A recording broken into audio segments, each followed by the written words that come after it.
வணக்கம் நண்பா. இந்த வீடியோவில் நம்ம என்ன டிஸ்கஸ் பண்ண போகிறோம்னு பார்த்தீங்கன்னா, நம்ம கூலி படத்துலேருந்து இப்போ வந்து ஒரு வீடியோ லான்ச் பண்ணியிருக்காங்க. இந்த வீடியோ என்ன மாதிரி இம்பாக்ட் கிரியேட் பண்ணியிருக்குன்னு சொல்லிட்டு இந்த வீடியோவில் நம்ம டீட்டெயிலாக டிஸ்கஸ் பண்ணுவோம். அதுக்கு முன்னாடி நீங்கள் இந்த சேனல் புதுசாக இருந்தால் அந்த சேனல் சப்ஸ்கிரைப் பண்ணி பெல் ஐக்கனோட கிளிக் பண்ணி வச்சுக்கோங்க. வாங்க நம்ம வீடியோக்குள்ளே போகலாம்.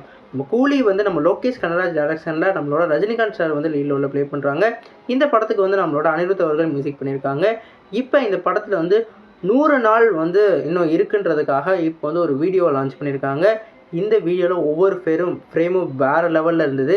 குறிப்பாக வந்து இந்த படத்தில் முக்கியமான கதாபாத்திரத்தில் நம்ம உப்பண்ணா, சத்யராஜ், அதே மாதிரி நம்மளோட நாகார்ஜுனா இவங்கெல்லாம் முக்கியமான கதாபாத்திரம் நடிச்சிருக்காங்க. அதெல்லாம் வந்து ஒவ்வொரு ஃப்ரேமில் அப்படியே பேக் ஃப்ரேமில் அப்படியே காமிச்சிருக்காங்க. குறிப்பாக வந்து எல்லாருக்கும் வந்து அந்த ஹேர் ஸ்டைலை வந்து அப்படியே ஜூம் பண்ணி காமிச்சிருக்காங்க. அதில் வந்து ஒவ்வொருத்தவங்களுக்கும் அவங்களோட பேக் ஸ்டோரியை வந்து காமிக்கிற மாதிரி இவங்க 4 பேர் தான் வந்து இந்த படத்தோட பாயிண்ட்டாக வந்து நிற்க போகிறதா தெரியுது. குறிப்பாக கடைசியில் காமிச்ச நம்மளோட தலைவர் வந்து எப்படி வந்து நம்ம தளபதியில் வந்து அந்த சன்னோட அவங்க ஃபேஸை வந்து ரிஃப்ளெக்ட் பண்ணுவாங்களோ அந்த அளவுக்கு அதே பிக்சரை வந்து இப்போ வந்து ரீக்ரியேட் பண்ணியிருக்காங்க.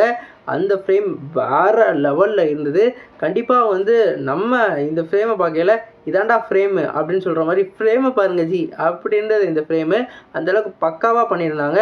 ஒவ்வொரு கட்டையும் வந்து எந்த ஒரு லீக்கும் இல்லாமல் ஃபேஸே ரிவீல் பண்ணாமல் பேக் ஃப்ரேம்லேயே வந்து காமிச்சு ஒரு வேறு லெவல் சம்பவம் பண்ணியிருக்காரு நம்ம லோகேஷ் கனகராஜ். இந்த படத்துக்கு வந்து இன்னும் 3 மாதம் இருக்குது ரிலீஸ் ஆகிறதுக்கு. அதுக்குள்ளே இந்த படத்தில் ஒவ்வொரு அப்டேட்டாக கொடுக்க ஆரம்பிச்சிட்டாங்க.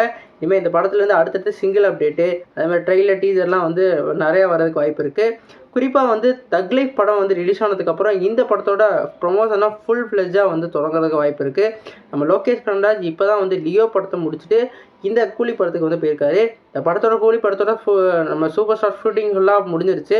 எல்லா ஒர்க்கும் முடிச்சுட்டு அடுத்து ப்ரொமோஷன் ஒர்க்கு ஆரம்பிச்சிட்டாங்க. கண்டிப்பாக இந்த படம் வந்து நம்மளோட லோகேஷ் கனகராஜோட கெரியரில் ஒரு வேறு லெவல் மைல்ஸ்டோனாக இருக்கும். குறிப்பாக இந்த படம் தான் அவரோட கெரியரில் ஹையஸ்ட்டு பட்ஜெட் உள்ள மூவி. குறிப்பாக அவ்வளோ ஸ்டார்ஸை வந்து இறக்கியிருக்காங்க. படத்தில் வந்து ஹீரோயினியாக வந்து நம்மளோட ஸ்ருதிஹாசனும் வந்து நடிச்சிருக்கிறதா சொல்லியிருக்காங்க. கண்டிப்பாக ஒரு வேறு லெவல் தரமான சம்பவத்தை நம்ம எதிர்பார்க்கலாம்.